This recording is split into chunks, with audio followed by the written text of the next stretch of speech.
आइए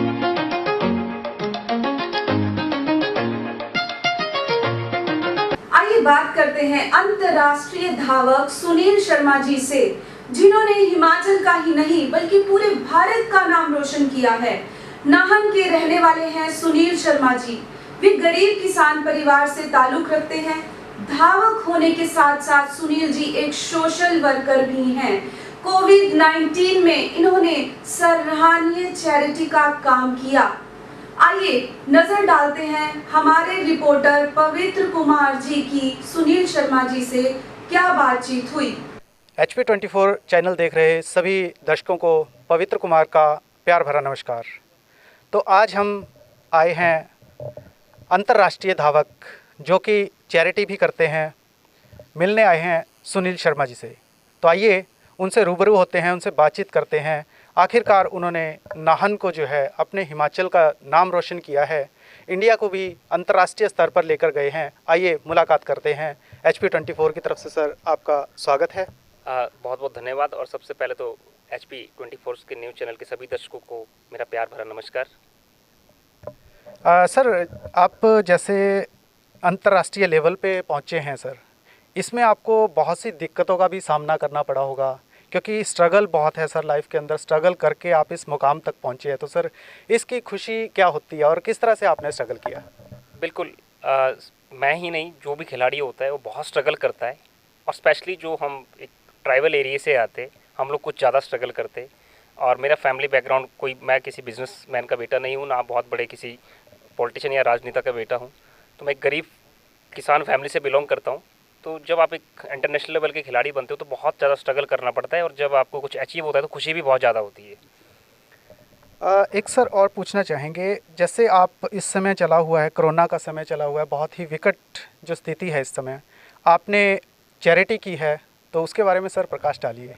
बिल्कुल, अभी हाल ही में जब 22 मार्च को लॉकडाउन जो पूरा भारत बंद किया था और 23 तारीख के बाद जो लॉकडाउन शुरू हुआ था, तो मैं भी घर के अंदर ही कैद हो गया था। और मैं लोगों से एक अपील कर रहा था कि प्लीज़ आप अपने घर के अंदर ही रहिए, क्योंकि उस टाइम ये बहुत ज़्यादा मतलब इतना डरावना हो गया था कि लोग बहुत डरे हुए थे, सहमे हुए से थे लोग। बट मैं उस टाइम भी यही कह रहा था और अभी भी ये कह रहा हूँ कि इससे डरना नहीं है हमें, इससे हमें डट कर लड़ना है, बल्कि थोड़ा सा एहतियात ज़रूर बरतें।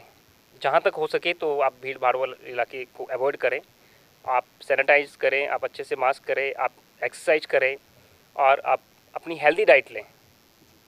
तो इससे मुझे नहीं लगता कि जिस हिसाब से अभी नो डाउट कि ये पूरे ऑल ओवर वर्ल्ड में फैल रहा है, बट अगर मैं अपने हिमाचल की और इंडिया की बात करूं तो यहाँ पर 15 लाख से ऊपर लोग पॉजिटिव हो चुके हैं। और अभी जो डेथ रेशो बहुत कम है, और इसमें मैक्सिमम लोग बेचारे वही मर रहे हैं जो ऑलरेडी या तो बीमार है या जिनका इम्यून सिस्टम बहुत ज़्यादा वीक है। तो मैं यही कहना चाहूँगा कि आप जब भी आपको मौका मिले, आप सुबह उठ के मॉर्निंग वॉक करें, एक्सरसाइज करें, आप पसीना बहाइए, आप चाहे खेतों में काम करें, कहीं पे भी कुछ भी आप काम करें, ताकि आपका इम्यून सिस्टम अच्छा स्ट्रांग हो और आप इस बीमारी से लड़ सकें। जो सरकार ने जैसे सराहनीय कदम उठाए और कुछ समय बाद जैसे हमारे बॉर्डर को खोला गया, तो इससे जैसे समस्या जो है थोड़ी बढ़नी शुरू हुई, इसके बारे में सर थोड़ा सा आप बताएंगे? देखो, आप कब तक लॉकडाउन रख सकते हो? आपको खोलना तो पड़ेगा ही। हम लोगों को इसके साथ ही जीना सीखना पड़ेगा। इतना ज़रूर है कि हम अननेसेसरी भीड़ भाड़ इकट्ठी ना करें, थोड़ा सा दूरियां बनाए रखें। अभी जिससे आजकल देखा जा रहा है कि सोशल मीडिया पे कुछ लोग पार्टियां या शादियों में या भीड़ भाड़ जो लोग एकत्रित हो रहे हैं, ये थोड़ा सा गलत है, क्योंकि जब हमें लग रहा है कि ऐसे बीमारी फैल रही है तो हमें थोड़ा सा अवॉइड करना चाहिए। और मैं ये नहीं समझता कि हमें 24 घंटे मास्क पहन के रखना चाहिए। हमें जहाँ पे भी जब भीड़ भाड़ वाले इलाके में जाना है तो वहाँ पे अपने आप को थोड़ा सा मास्क पहन के रखना है। और मास्क भी अगर हो सके तो सैनिटाइज, जो प्रॉपर सैनिटाइज किया होता है, आप उसको पहने। अगर आप ये मास्क भी आप यूज़ कर रहे हो तो आप इसको डिटॉल में डाल के या गर्म पानी में 5-10 मिनट डाल 5-10 के लिए इसको ऑटोक्लेव कहते हैं मेडिकल भाषा में, इसको क्लेव मतलब ना, इसको सैनिटाइज करें प्रॉपरली। क्योंकि जो पानी का टेम्परेचर जितना मैक्सिमम होगा उसमें आप डीप कीजिए और आप थोड़ा सा उसमें डिटॉल डालिए, तो आपका सैनिटाइज डेली आपका होगा, मतलब उसको आप यूज़ कर सकते हो, बार बार भी यूज़ कर सकते हो। और मुझे नहीं लगता कि 24 घंटे आपको मास्क पहन के रखना चाहिए। शायद अभी जो गवर्नमेंट का अभी जो स्टेप है कि उन्होंने मैंडेटरी किया है मास्क पहनना, तो ज़रूरी है कि जब हम भीड़ भाड़ इलाके में जाएँ तो मास्क पहनना चाहिए और हमें प्रॉपर अपने हैंड वॉश करने चाहिए। ये ज़रूरी नहीं कि अगर कोरोना आया तभी, ये हमेशा वैसे भी होना चाहिए, क्योंकि जब हम मेडिकल लाइन में होते हैं, जब हम ऑपरेशन थिएटर में कहीं पे जाते हैं तो हमें प्रॉपर सैनिटाइज करना होता है बॉडी को, ताकि इन्फेक्शन ना फैले पेशेंट को। और आज सिर्फ कोरोना नहीं, बहुत सारी ऐसी डिजीज़ होती है जो एक दूसरे को फैलती है, तो वैसे भी हमें मास्क हमेशा पहन के रखना चाहिए। अगर मैं अपनी बात करूँ तो मैंने ये 2 साल पहले मास्क यूज़ किया था रनिंग के लिए, क्योंकि जब हम रोड पे रनिंग करते तो पॉल्यूशन से बचने के लिए हम इसको यूज़ करते हैं। तो मास्क तो वैसे भी पहनना चाहिए।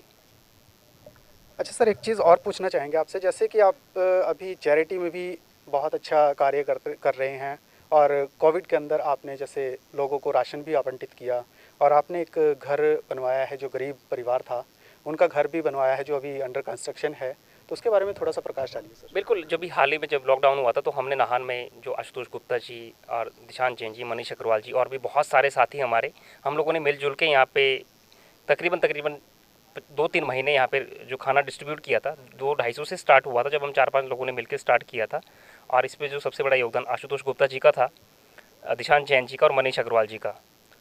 तो जब हमने स्टार्ट किया था तो 2-250 खाना पर डे बना रहे थे, पर धीरे धीरे वो बढ़ के 4000 पर डे खाना जा रहा था, और शायद उस टाइम ज़रूरत भी थी लोगों को। अब जब सब कुछ खोल दिया है, मज़दूरों को काम करने के लिए इजाज़त मिल गई है, लॉकडाउन खुल गया है, सारी दुकान खुल चुकी है, तो मुझे नहीं लगता कि अब इसकी ज़रूरत थी। और जो आप घर की बात कर रहे हो, तो अभी हाल ही में एक छोटा बच्चा है जिसका नाम सार्थक है, और पौंटा साहिब एक पातलियों गाँव पड़ता है, उसकी बाई बर्थ एक ही किडनी है और उसमें भी इन्फेक्शन है।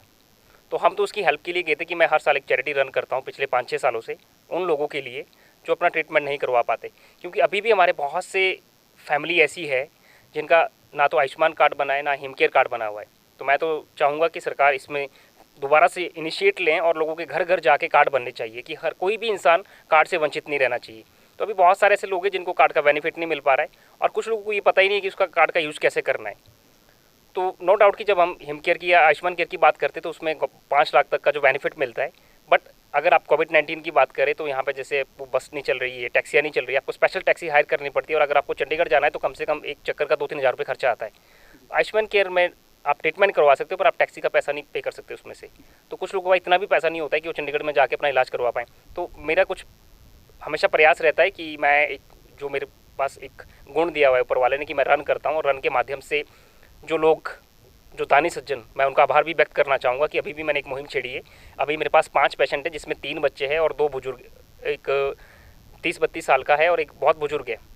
तो 3 बच्चे, जिसमें एक सार्थक, वंशिका और सैजल है। सैजल कांगड़ा से, वंशिका कालेआम से, और जो सार्थक है पौंटा साहिब से। एक रोडू से है, वो बेचारे पैरालाइज है उनकी बॉडी, उनके बच्चे नहीं है, तो उनके लिए भी हम कोशिश करेंगे कि अभी हम उनकी हेल्प करेंगे। एक शिलाई से है कोई हैंडीकैप मेरा भाई, उनका 1-1.5 लाख रुपए खर्चा बताया, उनके टांगों का ऑपरेशन होना है, तो उनके लिए भी हम कुछ करेंगे। बट फिलहाल अभी जो 3 बच्चे, जो एक कैंसर पेशेंट का है सैजल कांगड़ा से, और 2 बच्चे वंशिका और सार्थक जिनके किडनी ट्रांसप्लांट होना है, उनके लिए हमने सार्थक को और वंशिका को 70-70 हज़ार रुपये दिया है, और जो सैजल है उसको अभी 21 हज़ार रुपये दिया है हमने। और ये जो पैसा एकत्रित हुआ है, मैं सोशल मीडिया पे एक मुहिम छेड़ी है मैंने, और मैं चाहूँगा कि आपके न्यूज़ के चैनल से जो भी दर्शक देख रहे हो, तो प्लीज़ आप लोगों से भी मेरी हाथ जोड़ के विनती है कि आप भी इसमें सहयोग दें। मैं ये नहीं कहता कि आप लाखों में या करोड़ों में डोनेट करें। इस देश की आबादी 125 करोड़ की है। अगर हर एक इंसान सिर्फ 1 रुपये, 5 या 10 रुपये भी डोनेट करें तो भी यहाँ पे करोड़ों में इकट्ठा होता है। और छोटे से अमाउंट से ना तो आपके जेब पे भारी पड़ेगा, किसी की हेल्प हो जाएगी।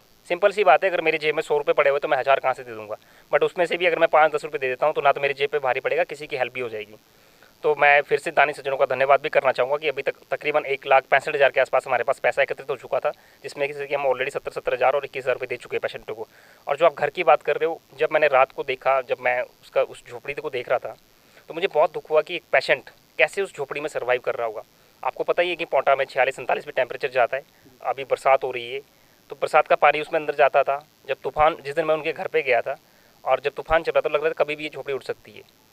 तो मैंने कुछ दोस्तों से बात की कि क्यों ना हम इनके लिए घर बनाएं। तो मैं बहुत खुशनसीब समझता हूँ अपने आप को कि जो लोगों का प्यार और आशीर्वाद मिलता है। मैंने जितने लोगों से भी बात की, किसी ने भी मना नहीं किया।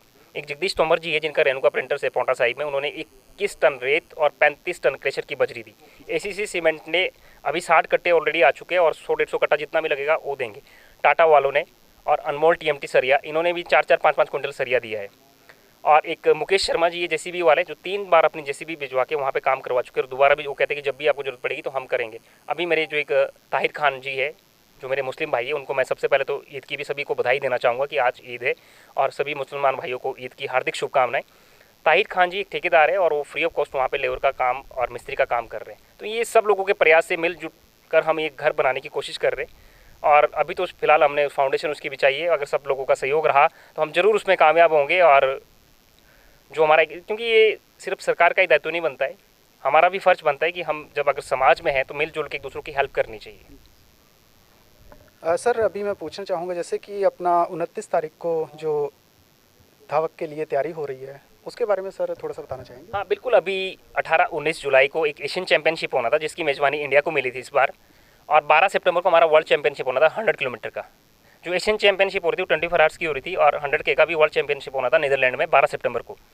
तो मुझे बड़ी खुशी हो रही थी कि इस बार, क्योंकि जो नया जब साल शुरू हुआ था तो मैंने अभी रिसेंटली 2 नेशनल रिकॉर्ड ब्रेक किए 24 आवर्स में और 100 किलोमीटर में भी, कि ये साल बहुत अच्छा जा रहा है। और 12 सितंबर को जिस दिन वो वर्ल्ड चैंपियनशिप था उस दिन मेरा बर्थडे भी होता है, तो मैं बड़े ज़ोरों शोरों से उसकी तैयारी कर रहा था। पर अनफॉर्चुनेटली जो ये कोविड-19 आया उसने सारे अरमानों पे पानी फेर दिया। तो अभी AFI ने और IAU ने, जो हमारी वर्ल्ड अल्ट्रा की ऑर्गेनाइजेशन है, और एथलेटिक फेडरेशन ऑफ इंडिया ने डिसाइड किया कि हम 6 घंटे का रन करेंगे। ये वर्चुअल रन होगा, सभी कंट्री इसमें पार्टिसिपेट करेगी जितनी भी जो अल्ट्रा में आती है, और सभी अपने अपने कंट्री में रन करेंगे। 6 घंटे का रन रहेगा, और उसमें जो भी डाटा लाइव जाएगा, आप उसको ट्रेडमिल पे रन कर सकते हो, आप स्टेडियम में रन कर सकते हो, आप रोड पे रनिंग कर सकते हो, आपको उसका डाटा भेजना है। तो ये 29 अगस्त को अभी हो रहा है ऑल ओवर वर्ल्ड में, तो मैं भी उसमें पार्टिसिपेट करूँगा और अपने इंडिया को रिप्रेजेंट करूँगा। चलिए सर, आपको बहुत बहुत शुभकामनाएं। और थोड़ा सा मैं पूछना चाहूँगा सर, जैसे कोविड-19 में जब लॉकडाउन हुआ था तो उस समय जो है आपने किस तरह से अपनी प्रैक्टिस को जारी रखा सर, उस पर ज़रा प्रकाश डालिए। बिल्कुल बिल्कुल, मैं बार बार जब अपनी वीडियो सोशल मीडिया पे शेयर कर रहा था तो लोगों से एक ही बात कर रहा था कि मैं अभी एक अंतर्राष्ट्रीय खिलाड़ी हूँ और मुझे वर्ल्ड चैंपियनशिप के लिए, एशियन चैंपियनशिप के लिए अभी जाना है। मुझे उस टाइम मालूम नहीं था कि पोस्टपोन हो जाएगा नेक्स्ट ईयर के लिए, क्योंकि हालात उस टाइम नो डाउट कि बहुत ज़्यादा बिगड़ चुके थे। पर फिर भी हम लोग तैयारी करते। मैं जहाँ पे जो कबीरा होटल है नाहन में, आशुतोष गुप्ता जी जो मेरे को हमेशा बहुत सपोर्ट करते हैं, मैं उस होटल के अंदर ही सुबह 4 बजे उठ जाता था, और 4 बजे से लेकर 10 बजे तक जब तक हमारा खाना बनता था तब तक मैं 5-6 घंटे अंदर ही प्रैक्टिस करता था। मैं स्टेयर्स में रनिंग करता था, अंदर होटल में रनिंग करता था, एक्सरसाइज करता था, योगा करता था। तो अपने आप को फिट रखने के लिए उतनी प्रैक्टिस तो नहीं हो पाती थी जितनी हम पहले करते थे, या रोड पे जो प्रैक्टिस होती है, एक जिम में प्रैक्टिस होती है, क्योंकि अब आजकल जिम भी बंद पड़े हुए, आप स्टेडियम में भी नहीं जा सकते, आप रोड पर भी नहीं जा सकते। तो मैंने होटल में ही प्रैक्टिस शुरू की थी। तो मैं होटल के अंदर ही 4-5 घंटे रनिंग करता था और योगा और मार्शल आर्ट की प्रैक्टिस करता था अपने। चलिए सर, बहुत बहुत जानकारी जो है हमें सुनील शर्मा जी से मिली है, तो हम इनको 29 तारीख के लिए शुभकामनाएं देते हैं। तो मैं नाहन से पवित्र कुमार आप सभी का हार्दिक अभिनंदन करता हूं।